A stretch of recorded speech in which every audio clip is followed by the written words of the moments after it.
Hello दोस्तों, कैसे आप सब। उम्मीद करता हूँ खैरियत से होंगे। मैं एम अली आप सभी का Haidari study point YouTube channel पे खैर मकदम करता हूँ। कल यानी कि 24 दिसंबर सन 2023 को वेस्ट बंगाल टेट का पेपर हुआ है, जिसमें पूछे गए उर्दू के लैंग्वेज 1 के सवालात को आज हम लोग हल करेंगे। यानी कि ये एक अनऑफिशियल आंसर की है, इसमें रद्द बदल मुमकिन है। 100% श्योरिटी के लिए हम ऑफिशियल आंसर की का इंतज़ार करेंगे। चलिए, यहाँ पे आप लोगों को एक पैसेज दिख रहा होगा जो सर सैयद अहमद ख़ान से मुताल्लिक है। हम पैसेज को नहीं पढ़ के सीधे सवालों पे आते हैं और उनका जवाब आप लोगों को बताते हैं। देखिए, पहला सवाल यानी कि इस क्वेश्चन पेपर का सवाल नंबर 31, इसमें क्या कह रहा है कि अवाम की बेचैनी को महसूस करने वाली बाशऊर और हसास हस्तियों में राजा राम मोहन राय, कश्यप चंद्र सेन के अलावा और कौन थे? तो सर सैयद अहमद खान थे। तीसरा वाला ऑप्शन सही है। क्वेश्चन नंबर 32, इसमें पूछा जा रहा है कि उर्दू में नावल निगारी का आगाज किसने किया? तो ये एक ऐसा सवाल है जिसके लिए आपको पैसेज पढ़ने की भी ज़रूरत नहीं। अगर आप लिटरेचर का बेसिक नॉलेज रखते हैं तो आपको पता होना चाहिए कि डिप्टी नज़ीर अहमद उर्दू के पहले नावल निगार हैं। उनका नावल मीरतुल उरूस पहला नावल उर्दू का तस्लीम किया जाता है। तो सी वाला ऑप्शन यहाँ भी सही है। लफ्ज़ अंजाम की जिद अपोजिट एंटोनिम्स पूछा जा रहा है, तो आगाज होगा। अगले सवाल में साइंटिफिक सोसाइटी के तहत किस ज़बान की किताबों के तर्जुमे अमल में आए? तो अंग्रेज़ी ज़बान के जो किताबें थीं उनको साइंटिफिक सोसाइटी के तहत उर्दू में तर्जुमा किया गया। क्वेश्चन नंबर 35, सर सैयद और उनके रुफ़क़ा का बुनियादी मकसद क्या था? तो अक़ली रवैयों को फ़रोग़ देना। पैसेज के मुताबिक आपका जो चौथा वाला ऑप्शन है वो सही होगा। दिल्ली कॉलेज के बाद कौन सी चीज़ तअत्तुल का शिकार हो गई? तो इल्मी नस्र दिल्ली कॉलेज के बाद तअत्तुल का शिकार हो गई। क्वेश्चन नंबर 37, सर सैयद ने अवाम की बेचैनी को महसूस करते हुए कौन सा बेड़ा उठाया था?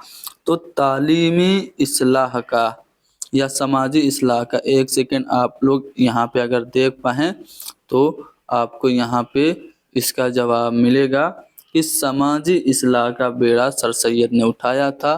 तो इसलिए हमारा जो आपका तीसरा वाला ऑप्शन होगा वो सही होगा। साइंटिफिक सोसाइटी के एहतमाम एक अखबार निकाला गया, उसका नाम क्या था? तो साइंटिफिक गज़ट था। ठीक है, साइंटिफिक गज़ट साइंटिफिक सोसाइटी ने निकाला था। सर सैयद अहमद खान ने तहज़ीबुल अखलाक भी निकाला था। कब निकाला था? तो सन 1870 ईस्वी में रिसाला तहज़ीबुल अखलाक सर सैयद ने जारी किया था। अब यहाँ पे अल्लामा इकबाल की एक नज़्म है, उसके कुछ मिसरे हैं, आप लोग इसको पढ़ चुके होंगे। उठो मेरी दुनिया के गरीबों को जगा दो, का के उम्रा के दरो दीवार हिला दो, गरमाओ गुलामों का लहू सोज़े यकी से, कंज शके फरमाया को शाही से लड़ा दो। सुल्तानी जमहूर का आता है ज़माना, जो नक्श कौन तुमको नज़र आए मिटा दो, जिस खेत से दैका को मुयस्सर नहीं रोज़ी, उस खेत के हर खूशे गंदुम को जला दो। अब ये नज़्म आपने पढ़ी, अब इस नज़्म के खालिक का नाम आपको बताना है। तो अल्लामा इकबाल ने इस नज़्म को लिखा था। ठीक है, उसके बाद यहाँ पे शायर के दिल पर किस चीज़ का बसेरा है? तो अगर आप देखेंगे तो इसमें कहीं पे भी नहीं लिखा गया कि शायर खुश है कि गमगीन है या फिर किस तरह है। तो इस तरह से अगर आप देखें तो शायर के दिल पे आप कह सकते हैं कि महरूमी का बसेरा है। बाकी ऑफिशियल आंसर की में इसका जवाब क्या आता है हम इंतज़ार करेंगे। शायर गुलामों का लहू किससे गरमाने की बात कर रहा है? तो सोज़े यकीन से गरमाने की बात शायर कर रहा है। उसके बाद जिस खेत से दैका को मुयस्सर नहीं रोज़ी, उस खेत के हर खोशे गंदुम को जला दो, ये बात कही जा रही है। यानी कि खेत की फसल को जला देना चाहिए जहाँ मजदूरों को रोजी नहीं मिलती है। अब काखे उमरा के मानी क्या है, तो अमीरों का जो महल है काखे उमरा वो कहलाता है। शायर किन लोगों को मुहम्मीज लगाना चाहता है, तो यहाँ पे गरीबों को, यानी कि पहला वाला ऑप्शन सही होगा। ठीक है ना। अब देखिए यहाँ से आपके सवालात शुरू होते हैं जो पैसे से मुताल्लिक नहीं, यानी कि पेडागोजी के हैं। लेकिन ये सवाल आपका लिटरेचर का है। किसी हादसे या वाक़े से फौरी तहरीक मिलने पर रुदात लिखी जाती है, तो उसे हम क्या कहते हैं, रिपोर्ट ताज कहते हैं। तो दूसरा वाला ऑप्शन सही है। तदरीस का बुनियादी मकसद ये है कि वो तलबा को इस काबिल बनाए कि, यानी टीचिंग का जो मेन एम है वो ये है कि हम बच्चों को इस तरह से सब बासलाहियत बना दें कि वो मुख्तलिफ तरह के तख्लीकी अमल में जो क्रिएटिव प्रोसेस और क्रिएटिव प्रैक्टिकल्स होते हैं उनमें बच्चे पार्टिसिपेट कर सकें। तो चौथा वाला ऑप्शन सही है। उर्दू की तदरीस को दीगर मौज़ूआत के साथ बाहम मरबूत करने के लिए जो तरीक़ा तदरीस अख्तियार किया जाता है उसे हम क्या कहेंगे, तो उसे यूनिटरी मेथड, यानी कि आप वहदानी तरीका कह सकते हैं। क्वेश्चन नंबर 49 में क्या पूछा जा रहा है कि कवायद का बुनियादी मकसद, तो कवायद पढ़ाने का मकसद होता है दुरुस्तगी, यानी दुरुस्त से लिखना पढ़ना सीखना, यानी कि आपका डी वाला ऑप्शन सही होगा। एक यहाँ पे स्टेटमेंट है, ये किसका है कि तलबा को ये मौका फराहम किया जाए कि वो इल्म और समाजी महारतों को बाहरी ज़िंदगी और जमहूरी समाज में बरूए कार ला सकें। तो ये जॉन डेवी का ये स्टेटमेंट है, यानी कि पहला वाला ऑप्शन करेक्ट होगा। कौमी तालीमी पॉलिसी का मकसद क्या है, तो सबको एजुकेशन की इक्वल अपॉर्चुनिटी प्रोवाइड करना, सब लोगों को तालीम का यकसा मौका फराहम करना कौमी तालीमी पॉलिसी का मकसद है।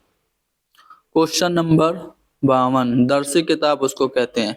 दरसी किताब कौन सी होती है, जो किसी खास निसाब के पेश नज़र तैयार की गई है और जमात में किसी मजमून से मुताल्लिक पढ़ाई जाती है, या किसी ख्याल के तहत तरतीब की गई है और जमात में तलबा की दिलचस्पी के लिए पढ़ाई जाती है, या जो तलबा की इस्लाह के लिए तैयार की गई है और जमात में तलबा के दर्स के लिए इस्तेमाल की जाती है, या फिर जो तलफ़ुज़ और आमोज़िश को दुरुस्त करने के लिए तैयार की गई है। जो दरसी किताब यानी कि टेक्स्ट बुक जो होती है वो ख़ास निसाब के पेश नज़र तैयार की जाती है और जमात में किसी मजमून से मुताल्लिक पढ़ाई जाती है।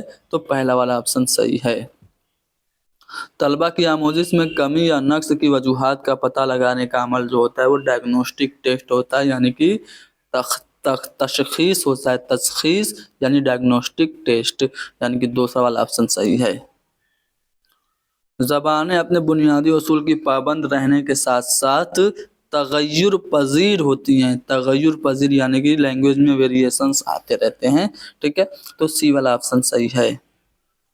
ऐसे बसरी आलात जो मतन या तदरीसी मवाद को अक्स की सूरत में पर्दे पर जाहिर करें, जैसे मुतहर्रिक फिल्में, फिल्म स्ट्रिप या स्लाइड्स, तो इसको हम कहते हैं प्रोजेक्ट एड्स। ठीक है, यानी कि बी वाला ऑप्शन सही है।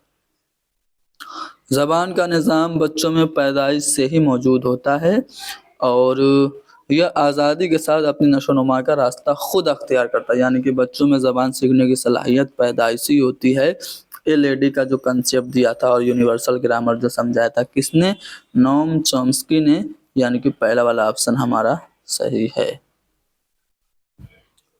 उसके बाद आगे बढ़ते हैं और देखते हैं कि अगला सवाल क्या है। तो तदरीसी मकासिद को तदरीसो आमोजिश के अमल के 3 अहम पहलू डैश से हम आहंग होना चाहिए। तो मकासिद, तदरीसो आमोजिश की सरगर्मियों और अंदाज़ कद्र, इन चीज़ों से हम आहंग होना चाहिए। अगला सवाल है कि ज़बान की जो चारों महारतें हैं वो तस्लीम की जाती हैं, तो सुनना, बोलना, पढ़ना और लिखना, listening skill, speaking skill, reading skill और राइटिंग स्किल, ये 4 महारतें होती हैं। तो चौथा वाला ऑप्शन यहाँ पे हमारा सुनना, बोलना, पढ़ना और लिखना सही होगा। आगे बढ़ते हैं। मखसूस वाक़यात, हक़ाइक़ और मिसालों के ज़रिए कवायद, इस्तिलाहात, तारीफ़ें और कुल्ली अग़्ज़ किए जाते हैं, तो इसको हम क्या कहते हैं, यानी कि पहले हम एक एग्ज़ाम्पल देते हैं اور پھر اسی اگزامپل سے رول کریٹ کر دیتے ہیں، تو اسے ہم استقرائی طریقہ یعنی کہ انڈکٹیو میتھڈ کہتے ہیں۔